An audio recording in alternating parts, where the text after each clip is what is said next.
From the town of Puteoli, where he was residing in his stepfather's villa, Gaius Octavius struggled to put together the funds he needed to pay out Caesar's bequest of 75 drachmae to each male citizen of Rome.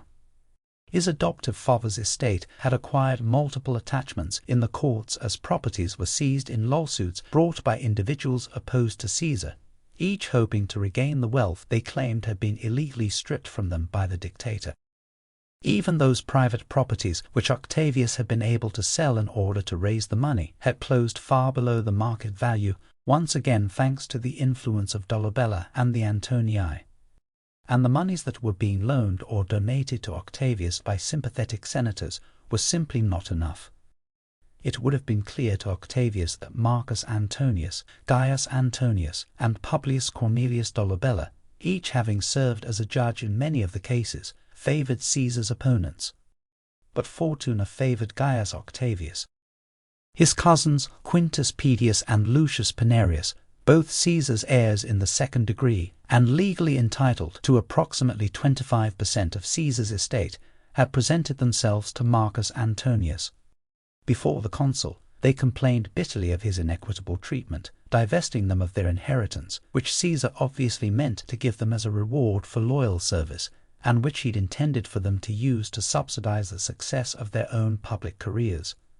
Though we are not told why he agreed to do so, Marcus Antonius relented and allowed Quintus Pedius and Lucius Pinarius to inherit their portion of Caesar's estate, though he still refused to release the greater portion, which belonged to Caesar's primary heir, citing that Rome's legal due process could not be overthrown for the sake of Gaius Octavius.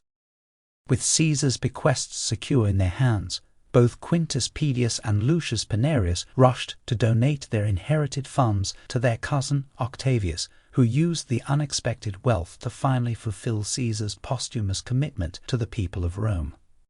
At the same time as Marcus Junius Brutus and Gaius Cassius Longinus were attempting to negotiate their return to Rome through the sponsorship of the Games of Apollo, Gaius Octavius released these funds. Every Roman male received his 75 drachmae, which equaled approximately 3 months of extra wages. During the Games of Apollo, heralds were poised throughout the theatres and other venues.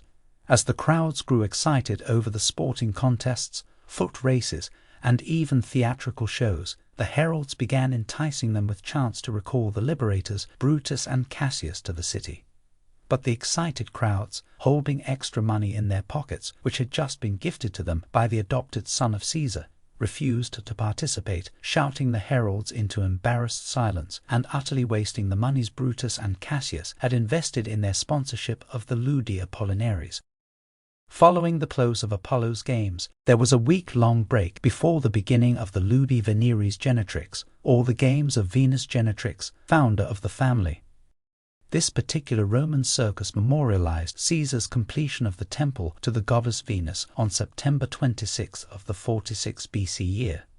Caesar had vowed to build it on the eve of the Battle of Pharsalus in 48 BC, and in it stood a companion statue of Cleopatra holding Ptolemy Caesar alongside the image of Venus.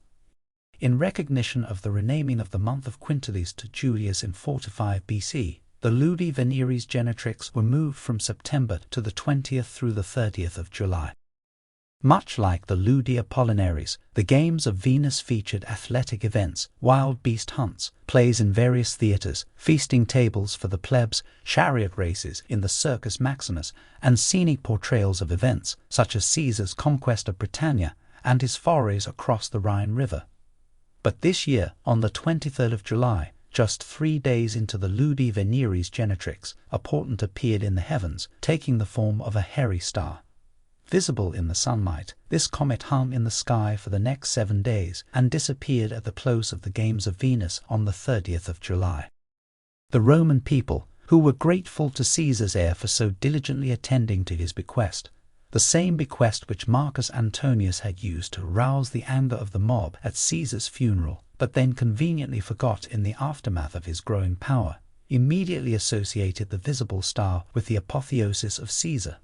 After all, through the agency of the alleged grandson of Gaius Marius, the Roman people had begun making offerings to Caesar on the very altar the presumed grandson had built in the Forum Romanum.